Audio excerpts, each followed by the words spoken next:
Can we start back from the beginning of your career? Yeah, so I started 27 years ago. And to give you an idea, there was no realestate.com, there was no CoreLogic or RP Data. There was a book that we used to write every sale in for 6 or 7 suburbs, and we'd all look at it. I mean, we're talking before some people were born, 27 years ago, probably in this room. And yeah, great. Jeez, why did I say that? Yeah. And so where I came from was I did really well at school, and I really enjoyed school, and I felt important at school. I had a leadership role, and then I went to university and I studied science because it was my top subject. Science? Yeah, and I was in a lab and I was dying. Like because they didn't really spend a lot of time, and I still don't think they do. They do better now about what your strengths are, what your skill set is. You just get an A or B on a subject. Yeah. And so I really didn't work out, and my parents I was the youngest of 5, they were exhausted. So they're just like, oh, she's not getting in trouble, this is great, she's fine. And so I just went into this laboratory and just died, And so I was working in a mum's coffee shop in town. Mum was always a go-getter, always had some great restaurants in the city, and a lady tapped my hand and said, you should be in real estate. And I'd never, ever been to an open house. I'd never been to an auction. I had no interest in property, but my skill set was customer service. It was my mother's skill set, and I learnt that from the age of 4. I used to watch people go into her restaurant having an average day, and by the end of it, they'd be waving, saying, thanks, see you tomorrow. And she just had a way of making people feel really important and genuinely. Like, she was just a beautiful person. I mean, still to this day, people come up to me and say, your mother was such a lovely lady. And so my passion is customer service. So how do you make a person feel is more important to me than what you actually do. So, and fortunately enough, that seems to work in this business. Yeah. And Oprah Winfrey is one of my idols. I've always admired her as a pioneer, and can imagine her struggles. She was, just being a Black American in TV, the pioneer of all pioneers. I can just only imagine what she went through. And she said, just be exceptional at whatever you do. And so I spoke at my old school a month ago for the year 12ers. And I said, look, some of you know exactly what you want to do. Some think, I hope I do. And some have no idea. And some of you are stressed right now. But all those answers are okay, because the next 2, 3, 4 years of your life is not going to define the whole future of your life. So you just do something. So I just did that uni degree. Then I got a part-time job, and then I jumped into real estate. What led you into real estate? Was that lady tapping me on the hand. That was it. There's no magic approach. She was someone I admired. She had a riverfront apartment, beautiful car, beautifully dressed. She was mature. She's probably my age now when I was 19. And I just thought she was a great person. So my start to real estate was my father had passed away when I was 26, but he was still alive. He wasn't well. And I rang someone that my father had helped in business who was in real estate, and I said, can you give me a job? And he said, I owe your dad a favour, come in. And so it was an independent office in Morningside, which is where I sell now. And he was doing incredibly well. I just didn't realise he was a raving lunatic. So, and he led by making agents fearful, and the board meeting was set up that he'd humiliate people, and just all this stuff that from a school that had great camaraderie, I just wasn't used to it. And so I quickly got out of there and started work with Damien, who's now my business partner. Very cool. So from a science lab to phone calls in real estate, how was the early stages transitioning? Yeah, so my first year, I think I made about 30,000, and I was doing like 13-day fortnights.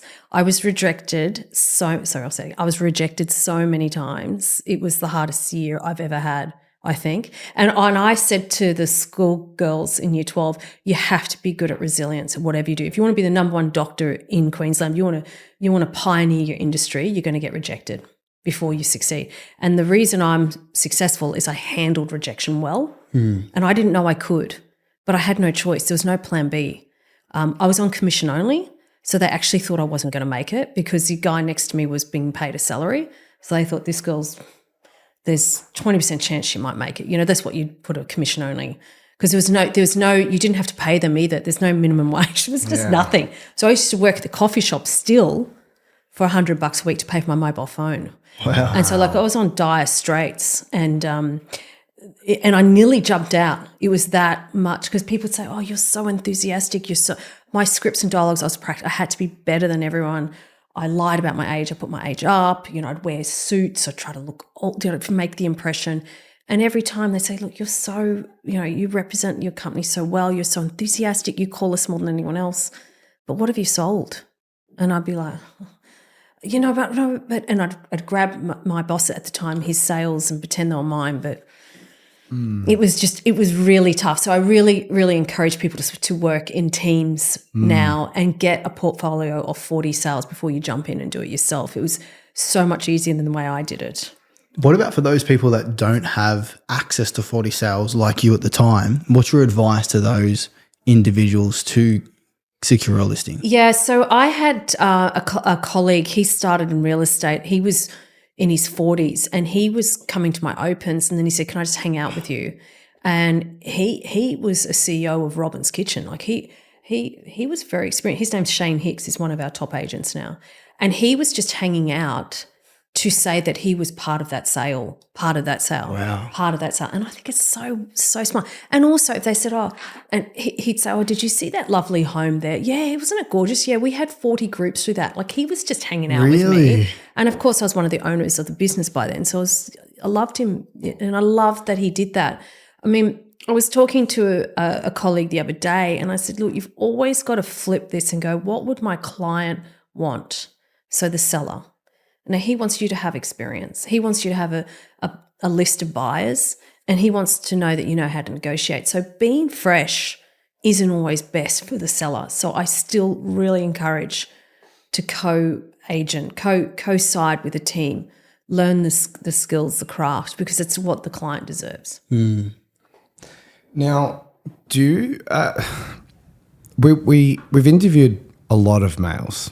Yes. We haven't had many females on. Now, my question for you, when it comes down to competing against males, do you think there's an advantage being a female? So I was brought up with two brothers and a sister. So I've never felt inferior with men. I love working with men and women. I have noticed since I've got into that top 10 agents for the state that it's all males and me. And I think the reason for that is not because of – the main reason is you've got kids. When you're a female, you do more of the stuff at home. You have to have the baby.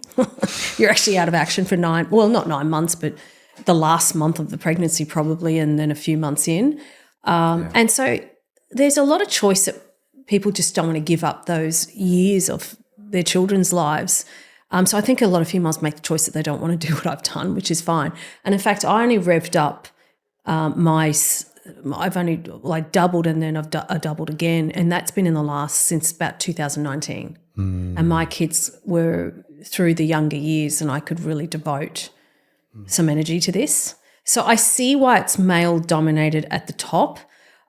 There's a massive point of difference to appoint a female when selling property. It's all emotions. I mean, if you want to buy a commercial, a rate of return on your investment, then that's unemotional and you can shop around. But if you want a beautiful home, you don't have time to renovate, and you're only looking riverfront, well, there's less than 400 homes on the riverfront in my precinct, and there's hundreds of thousands of other homes. So you really don't have the choice of being too picky or being too hard when you're negotiating. And then there's that emotional element of looking at that view, seeing the kids running in the grass, you know, missed out on a couple, that fear of missing out again. And I think that's where we can really touch on. And also my team are very incredible at matchmaking.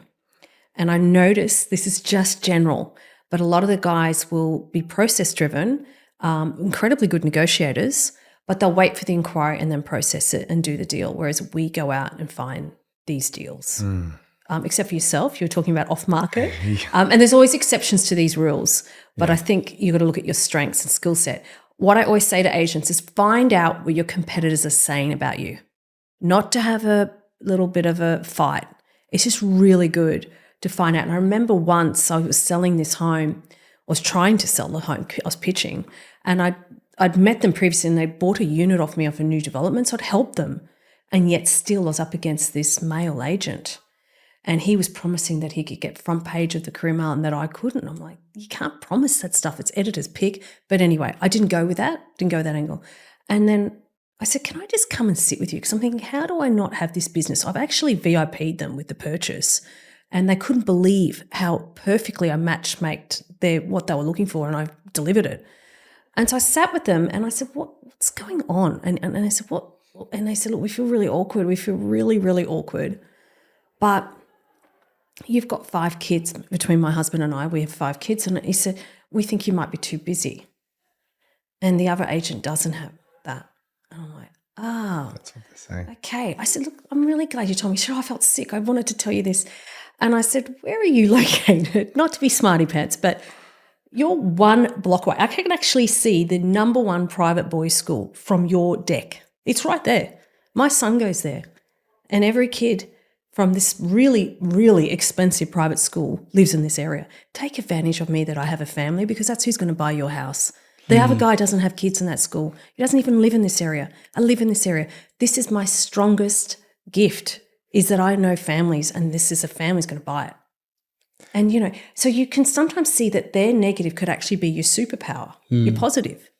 You're playing to your strengths. Yeah. But if I didn't know what he was saying, I wouldn't have been able to object that. I would have gone on that Career Mail angle of front page of paper, which wasn't their concern at all. It was a way of throwing that to not offend me. So that's yeah. Seems like you're really good at finding out what the real root of the cause is. Yes, without making people feel uncomfortable.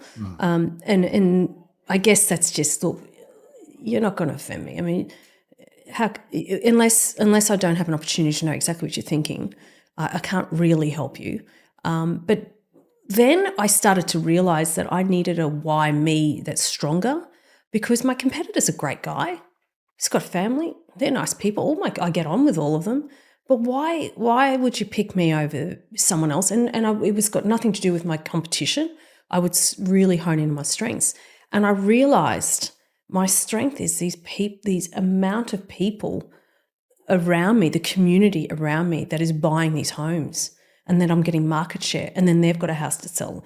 And then we grew this buyer pipeline to 6,500 buyers looking above 2.5 million. Whoa. And I wasn't telling the sellers that. I'm like, I need to start getting real here. I need to know my numbers. I need to know who's doing the deals. It was me, but what are the percentages? And making it not that I'm so good, but this is insurance that will get more people through your house that actually have the finances, that have been looking, that have a real reason to live here because their school's right there.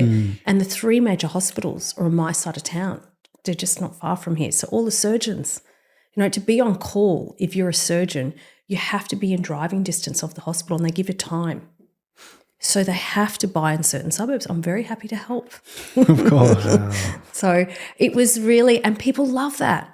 People love, their biggest fear, they say, is that no one will want to buy their house, that it will sit there and there's no offers. That's a seller's biggest fear. Correct. What if I could eliminate that and say, not only do I work the 3 major hospitals, the 5 major private schools which all buy in this area, but here's a list of 12 people with their names and their occupations, how many kids they got, that I think will buy your property. This one just missed out on the house down the road, and we'd go through it. So we'd have a targeted client list. My competitors are all doing that now because I said it at ARIC, which is fine. It's great. I'm happy to share. But I really go in to a presentation thinking, who's going to buy this?